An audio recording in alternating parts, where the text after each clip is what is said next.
Beyond Grit, the collective revolution of Black women entrepreneurs. Good morning, everyone. Thank you for being here today. I want to begin by acknowledging the extraordinary visionary whose insights form the foundation of today's talk. Tina Branch is not merely an entrepreneur or thought leader. She is a revolutionary architect reshaping how we understand success, community, and power in business. Her work has illuminated pathways that generations of entrepreneurs will follow, and her commitment to collective advancement has already transformed thousands of lives. In a world obsessed with individual achievement, Tina has dared to imagine and create an ecosystems where no one succeeds alone. Her brilliance lies not just in what she's built, but in how she's empowered others to build alongside her. Our conversation was so profound, so paradigm shifting, that I knew these insights needed to reach beyond that moment and into space like this one. What Tina shared challenges everything we think we know about entrepreneurship, particularly for Black women. For too long, we've celebrated a particular narrative about Black women entrepreneurs. We've called them resilient. We've called them strong. We've marveled at their ability to overcome seemingly insurmountable obstacles. And while these qualities are certainly present, this narrative is dangerously incomplete. It misses something fundamental. What if I told you that the most powerful force driving the unprecedented rise of Black women in business isn't individual grit at all? What if the real revolution isn't happening in isolation, but in connection? This is the surprising truth that shatters conventional wisdom. While many see the rise of Black women entrepreneurs as a story of sheer determination and overcoming adversity, what's systematically overlooked is how much collective strategy and intentional ecosystem building are fueling this momentum. It's not just about individual resilience. Black women are deliberately creating networks, mentorship pipelines, and support systems that lift entire communities. This shift from survival to thriving isn't accidental. It's a deliberate radical movement toward generational change. Let me share three key insights from my conversation with Tina that completely reframe how we must understand this phenomenon. First, true empowerment in business for Black women isn't just about personal achievement. It comes from building community infrastructure, mentorship circles, access to capital, and collaborative ecosystems that ensure no one has to walk the path alone. The lone wolf entrepreneur is a myth that has harmed far too many. Second, the journey into softness, embracing vulnerability and emotional boundaries, isn't a sign of weakness, but an act of radical self care and leadership. Choosing peace sometimes means grieving relationships, but ultimately builds stronger foundation for success. For generations, Black women have been expected to be strong at all costs. That era is ending. And third, despite remarkable progress, with Black women owned businesses seeing revenues rise by 32.7% in recent years, the funding landscape remains profoundly uneven, with persistent barriers in access to capital compared to male counterparts. Advocacy and intentional networking aren't optional extras. They're survival tools in a system still designed for others to succeed. These insights don't just challenge conventional wisdom, they obliterate it. They reveal that the most sustainable path forward is one we walk together, not alone. Let me illustrate this with some powerful examples that bring these principles to life. Consider Terry Johnson, founder of Harlem Candle Company. This isn't just another luxury brand. It's a home fragrance company deeply rooted in Harlem's rich cultural history, a celebration of Black excellence and artistry, As Johnson entered a niche dominated by legacy brands with deep pockets, she faced not just competition, but outright skepticism. Suppliers questioned her viability. Traditional funding sources closed their doors. But Johnson refused to play by established rules. Instead of trying to fit into existing systems, she created her own. She leveraged storytelling rooted in Black culture as her differentiator, building direct to consumer sales through digital platforms when traditional retail wasn't accessible. She didn't just sell candles, she sold heritage, history, and homecoming. The results speak volumes. National recognition in Oprah magazine, coveted retail partnerships with Bloomingdale's, seven figures in annual revenue, and collaborations with historic institutions like the Apollo Theater. What's revolutionary about Johnson's approach isn't just her personal success, it's how she transitioned from travel journalism into entrepreneurship after identifying an untapped market for culturally resonant luxury goods. It's how she systematically opened doors for other Black owned lifestyle brands seeking mainstream visibility. Her success became a blueprint others could follow. Or consider Jewel Burke Solomon, whose story illuminates both the barriers and the breakthrough strategies that define this movement.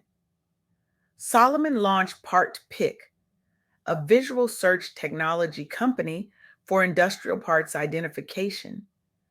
After experiencing firsthand the inefficiencies in the industrial supply chain as one of few Black women leaders in that space, the skepticism she faced was twofold: doubt about her technology and bias about her identity. At the time she sought funding, venture capitalists awarded only 0.2% of funds annually to Black female founders, not 2%, not even 1%. 0.2%, let that sink in. For every $1,000 of venture capital invested, Black women received $2. The system wasn't just unbalanced, it was fundamentally broken. Solman's response wasn't to work harder within that broken system, it was to create alternative pathways to success. She built strategic alliances within Atlanta's tech ecosystem. She secured pilot customers before pursuing major VC investment, proving her concept through revenue rather than promises. She sought out diverse investors aligned with her mission, people who saw her identity as an asset, not a liability. The outcome? Over $2 million in pre acquisition funding before being acquired by Amazon in 2016. She later became head of Google Startups US, focusing specifically on creating more equitable access for founders from underrepresented backgrounds. Solomon's journey isn't just inspirational, it's instructional. It demonstrates both the systemic barriers facing Black women entrepreneurs and how targeted community building plus strategic partnerships can drive breakthrough outcomes even when initial resources are scarce. And then there's the Walker's Legacy Foundation, founded by Natalie Madeira Cofield in honor of Madam C.J. Walker, America's first female self made millionaire. This organization isn't just supporting entrepreneurs, it's building an entirely new ecosystem. The foundation provides entrepreneurial training and support specifically tailored for multicultural women business owners across U.S. cities. Its members face compounded challenges: accessing startup capital, mentorship gaps, and unique hurdles related to intersectional identity. The foundation responds with accelerator programs, micro grants, peer networking events, and policy advocacy aimed at closing resource gaps. The impact has been extraordinary. Over 15,000 multicultural female entrepreneurs served, with participants reporting increased confidence, securing contracts and funding after completing the programs.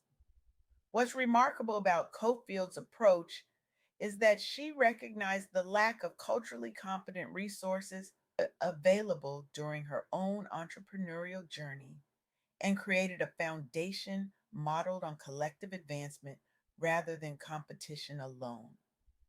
The organization has expanded programming nationwide and is recognized as a leading voice advocating economic mobility among multicultural founders.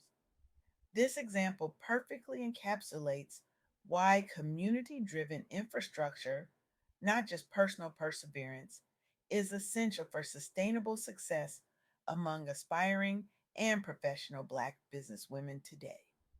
What these stories reveal, as Tina so eloquently articulated in our conversation, is that the narrative of the lone entrepreneur battling against all odds is not only incomplete, it's potentially harmful. It places the burden of systemic change on individual shoulders. It suggests that those who don't succeed simply didn't try hard enough, didn't sacrifice enough, didn't persevere enough. But what if the most revolutionary act isn't grinding harder? What if it's building together? This brings me to what Tina described as the journey into softness. For generations, Black women have been celebrated for their strength, their resilience, their ability to endure. And while these qualities are indeed admirable, they've come at a tremendous cost. The expectation of perpetual strength has denied many the space to be vulnerable, to rest, to prioritize their well being. It has normalized a state of constant survival that was never meant to be sustainable. What Tina and so many of the entrepreneurs she studies are demonstrating is that embracing vulnerability, what some might call softness, isn't weakness. It's a radical act of self care and leadership. It's recognizing that we cannot pour from empty cups. That choosing peace sometimes means grieving relationships, but ultimately builds stronger foundations for success. This shift from survival mode to intentional thriving represents a profound evolution in how Black women are approaching entrepreneurship. It's not about working harder within broken systems. It's about creating new systems altogether. And the data supports this approach. Despite the challenges, Black women owned businesses have seen revenues rise by 32.7% in recent years.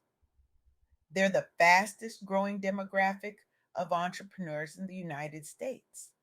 They're creating jobs, building wealth, and transforming communities. But the funding landscape remains uneven, with persistent barriers in access to capital compared to male counterparts. Black women receive less than 1% of venture capital funding. They're more likely to be denied loans, and when approved, often receive smaller amounts at higher interest rates. This is why advocacy and intentional networking remain critical. It's why organizations like Walker's Legacy Foundation are so important. It's why the work of entrepreneurs like Terry Johnson and Jewel Burke Solomon extends far beyond their individual companies. They're not just building businesses, they're building ecosystems. They're creating templates that can be replicated and expanded. They're demonstrating that collective advancement isn't just a nice idea, it's a practical strategy for sustainable success. As we come to the close of our time together, I want to challenge each of you with this question. What if everything you've been taught about success is wrong? What if the path forward isn't about climbing over others to reach the top, but about building a wider road so more can journey alongside you?